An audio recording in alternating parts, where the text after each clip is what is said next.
Welcome to my Educational Technology Internship Portfolio. During this portfolio review, you will get a chance to hear about all the things that I have done in my internship over the last year. As I get started, I wanted to introduce just myself a little bit. I am Brandon Hallberg. I have been teaching for 5 years in Montgomery County Public Schools. During that time, I have been teaching 4th and 5th grade. Most of that has been spent as a 4th grade teacher at Wingate Elementary School. In this, I teach all subjects, and that is something that I really truly enjoy as I get a chance to kind of expand around to each different subject and help the kids out with everything. I'd like to take some time now to talk to you about the process that I've done throughout my internship. First of all, I had to plan it. So the summer before my internship, last summer, I went through and I made a plan for my internship. In that plan, I had 2 separate groups because of how diverse my school is in terms of understanding with technology already, and I planned a timeline for the project that I was able to stick mostly to.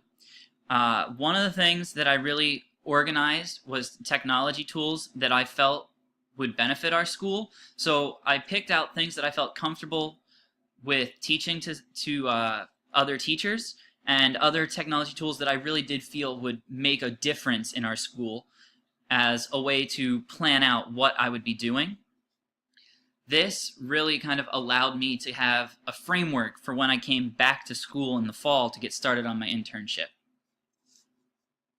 In order to get started on this internship, what I really needed to do was get more of a sense of how the staff was feeling with the technology. I had really kind of established my own thoughts about how everyone in the staff was feeling about technology, but the best way to get it is obviously to hear from everybody else, and I wanted to send this out early and get some responses quickly, but it took a lot longer to get the amount of responses that I did, and it was a little bit frustrating actually, and it ended up causing me to be just a little bit behind in terms of when I got the responses. I was hoping to send it out in September and get it back in a week, and it took more until October to get it sent out and responded to with enough people that I could feel comfortable in getting started. So on the technology survey were a bunch of things, but the meat is really what I've got here, which is I gave them a list of all sorts of different tools that they would like to learn about. So would you like to learn about Google Classroom, Google Drawing, Google Sheets, all these things? And I said check all of them so that I could tell what was most important and what were some of the ones that people really, really wanted to pick up on. And that way I could focus on them during the internship. In the results, we had a large emphasis on the basics of Google Classroom and things like that. The Blabberize, which is a podcast website, WeVideo, and Padlet, or Screencast, sorry. And those were some things that were really picked up on as what people wanted to learn about. And so I tried to incorporate those as part of the technology tools group so that they would have a good chance to get involved there. On the second page, I asked them to write if there was any other tool they'd like to learn about, and only one person put that down, and that was about the Promethean board. And so I was able to figure out who that was and work with them one-on-one during the course of the internship, but I didn't have to create a whole separate group. And then because of the wide range of technology knowledge that already exists in my school, I also wanted to just let the teachers self-select whether or not they would be part of the group that wanted to be more of a technology leader, part of the group that would become essentially kind of like myself, in a way that instead of having everyone just, it's a big school, there are between 40 and 50 staff, so instead of having everyone try and come to me, I thought it would be a lot easier if I could have a set where, a whole group where I could have them kind of being leaders as well for their team to help each other out on their team, and then, if they have questions, they're still welcome to come to me, but it would create more chances for knowledge to be shared. And so I kind of let them choose which one, and they could check that they wanted to be about the technology tools and the technology leader or that. So those were really good, and it really did help me to create 2 groups I will say I was a little surprised that there were as few people that wanted to be technology leaders as I thought there would be. I actually thought because of the large amount of knowledge of technology at our school that more people would want to be a technology leader. But it turns out that those people that felt comfortable with technology just didn't want to participate at all. So that was something interesting that I'll get to kind of later in the reflections.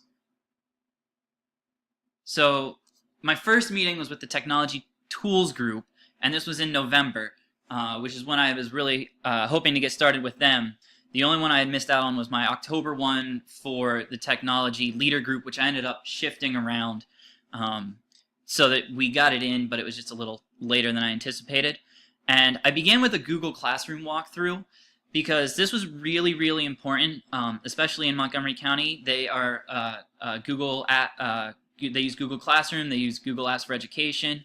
In grades 3 to 5, there is a one-to-one Chromebook initiative, and so that really kind of stood out to me as something that this is something we need to use with our students. The Google Classroom is really handy, and a lot of teachers were talking to me. We use one in our professional development.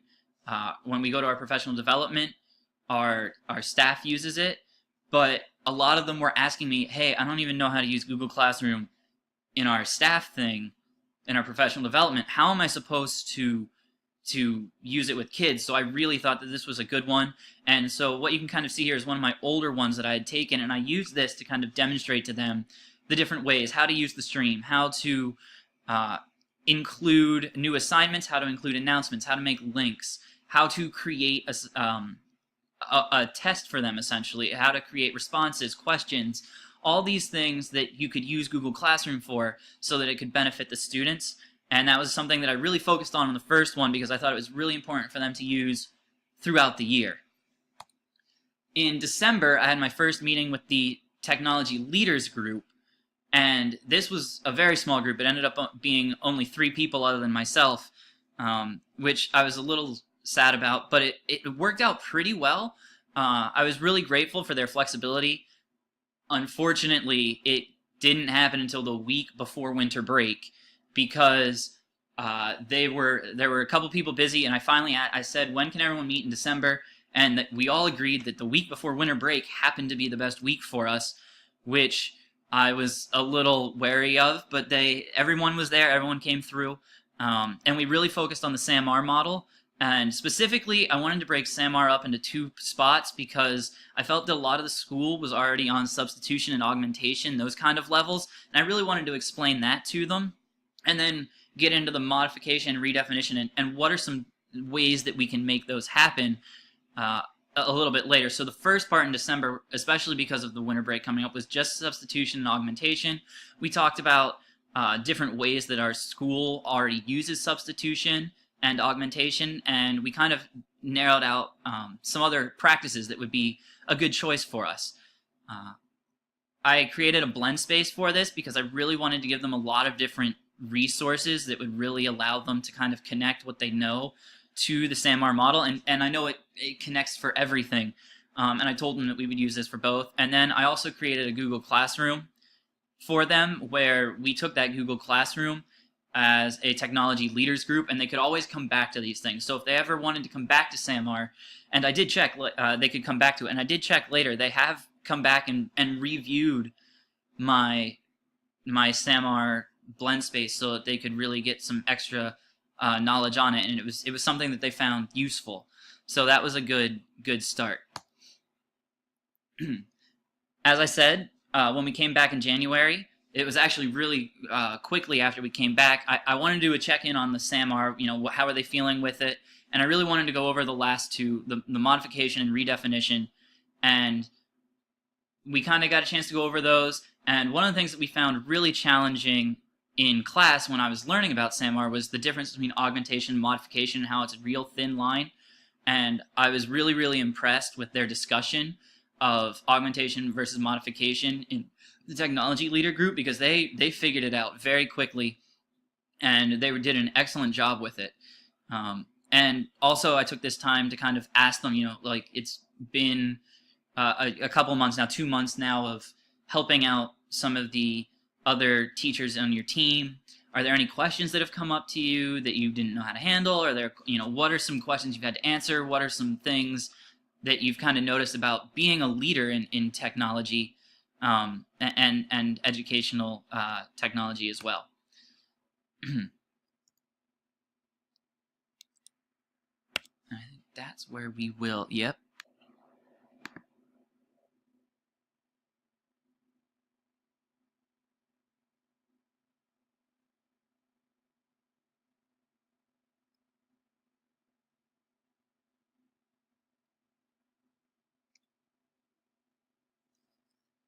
My next meeting was with my technology tools group, and this one was a really kind of unique meeting to me.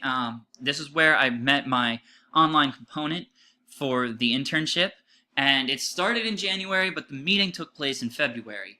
So one of the tools that was a big success for, or a big request of the teachers was Blabberize, and they really wanted to know how to use Blabberize in order to create some sort of like podcast with the pictures, and just kind of have a different way of sharing knowledge. So I thought there's a lot to Blabberize. It's hard to do if you don't have a tutorial, or if you can kind of look right at it. So what I did is I sent it out as a screencast to my technology tools group in January, in about mid-January, and then I told them in the email, here's the screencast. Please watch this. See if you can try and include a Blabberize in your curriculum. I told them about how I was using it in my curriculum, how I used it a month ago in my curriculum, and kind of just gave them a chance to experiment with it, to try it on their own. And then I said in February, we're going to come together and we're going to have a little meeting about it, where instead of me telling you how to use Blabberize and you sitting there and not really, just listening to me speak, that they would get a chance to talk to me about what they actually experienced as they tried it. And I know that from January to February, it's not always enough time for everyone to get it done, especially if there's not something in the curriculum that fits. But I thought that enough people would come prepared with things to talk about that would work for us, and it really. Then in March, it was back to our technology leaders group, where we got a chance to review the elements of TPAC, the technology, pedagogy, and content knowledge model. In order to do this, I used Padlet in order to share the information. So as you can kind of see from the picture in the bottom corner here, I displayed some important information, some videos, some things about TPAC, and then at the top, we kind of all got a chance to share our own thoughts about it, and I kind of left an example of what I thought would be a good comment in the top, and then the other three in the technology leader group, they really stepped up and put their own comments in. And during our discussion, we mostly focused on the overlapping areas of the TPAC model, because that's kind of where a lot of the questions come up. Everyone knows what technology is, they know what pedagogy is, they know what content knowledge is, but how they overlap and what does that actually look like was kind of around the element of where we really focused in on. Then in April, I was back with my technology tools group, and we covered one of the most requested things, which was WeVideo, and how to create a video presentation with the students. I decided that I would make this as a PowerPoint presentation. You can see the front cover of it. And that was because I thought there would be a lot of rewatchability for it, and you could kind of go back and look at the PowerPoint and then very quickly kind of glance over to WeVideo. Or with the Promethean board, you can actually put one up on there while getting the other one ready, so you can have multiple screens. I found it very easy. I think some of the others thought it was handy to have a PowerPoint presentation, especially something they're very familiar with on the PowerPoint.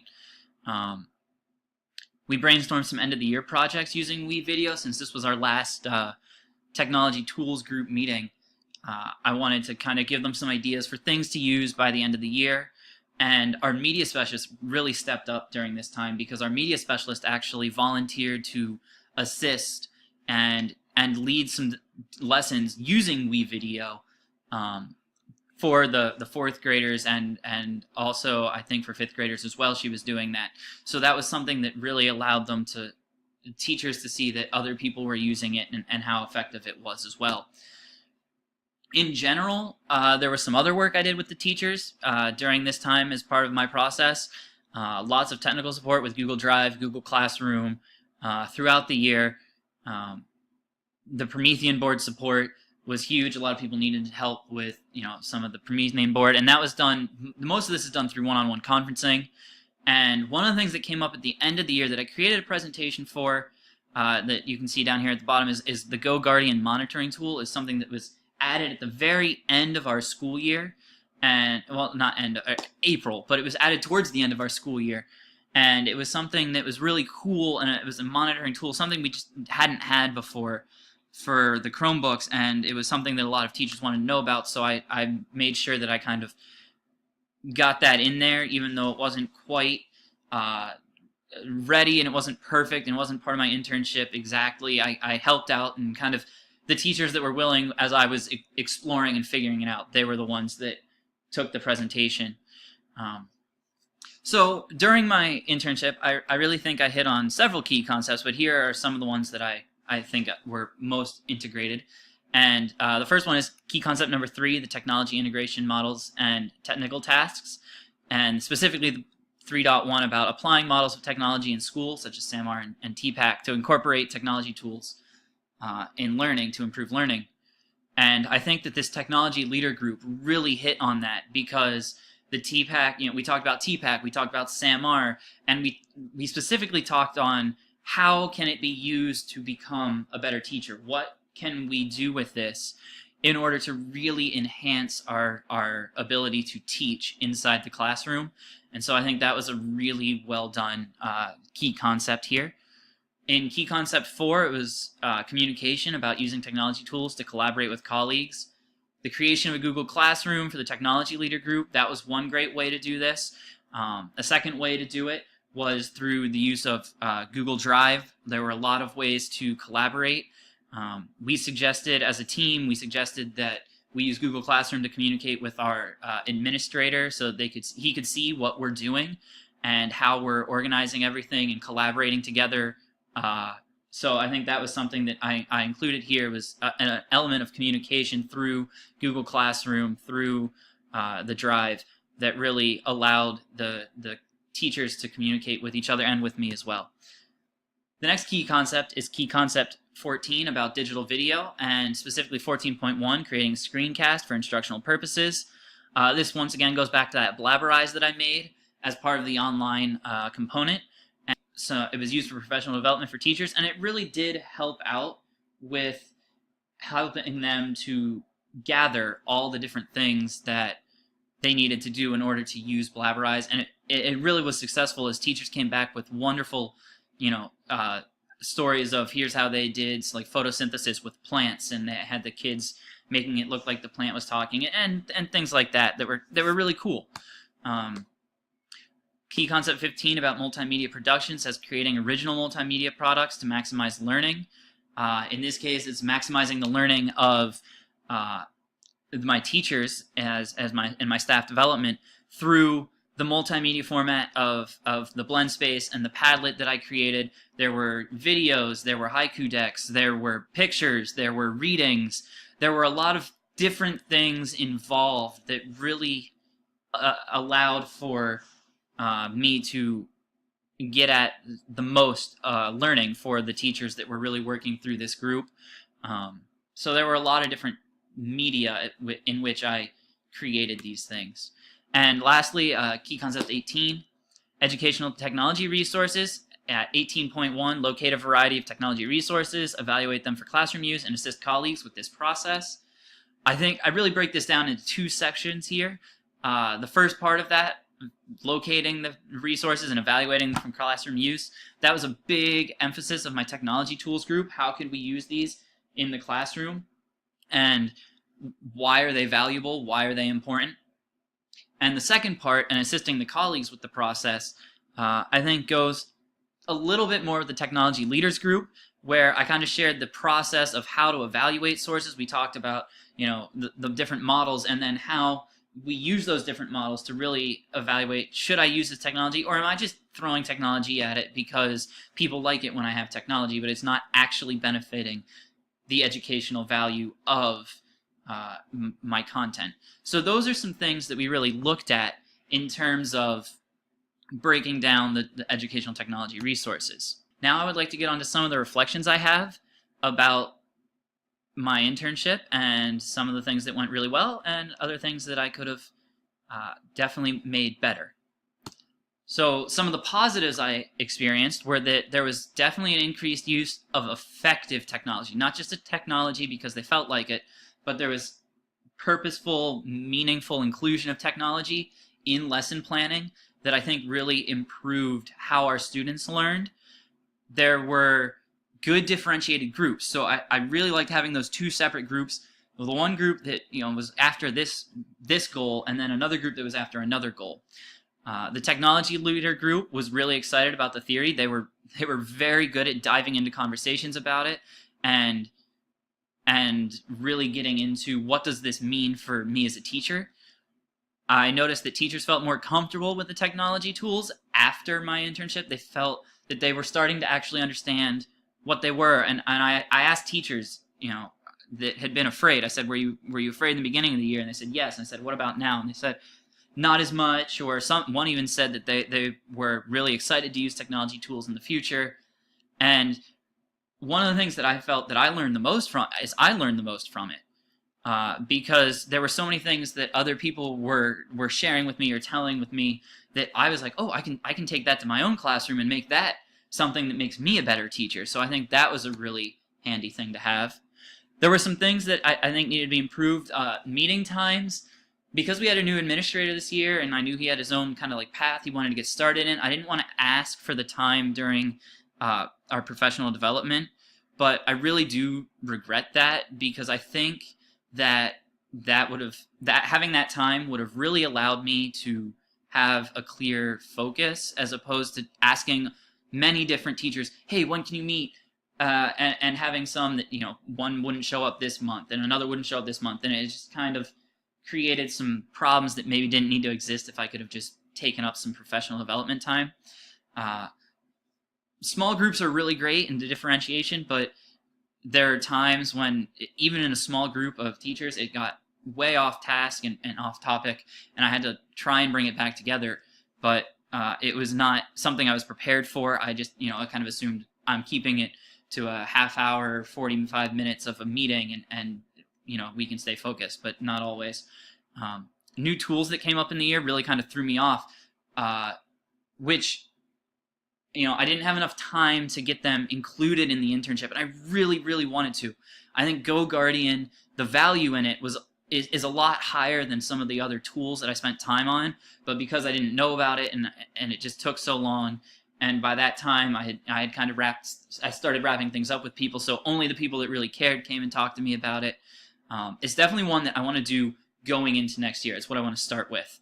And I also think I should have used the Google Classroom for the technology tools. I just often emailed them out, and I gave the links, but then to review it, I should have thought of, come back, review it again. And, they had the access to the channel, but if they didn't remember the YouTube channel that I sent them the links to or something like that, it just wasn't as great. So I should have used the technology tools, Google Classroom as well. So what did I learn? What comes next? And I think that's really that there needs to be some sort of central location for technology tools, whether it's my YouTube channel or if because we use Google Drive, I make a Google Drive or I make a Google Classroom. I think having a spot and making it very clear that this is where you can go to get all of them. I tried lots of different methods of sharing the technology tools, which worked out well but also not well. So I think that would be something I want to do. I also want to share the benefits of blended learning and flipped classroom. These are things that we kind of got more into over the summer after I had done my internship, and I really think there's some value in them, and I think that they should be included in kind of next year's little increase to this internship. And I want to be able to keep sharing new tools that arise and not be so flustered like I was with the GoGuardian one. And I think the 45 minutes that it was maybe too long, and that I should narrow it to like a 20-30 minute thing. Maybe that would help increase the focus with how we stay focused. So thank you for watching, and it has been a very exciting internship, and I've been very proud of the work that I have done.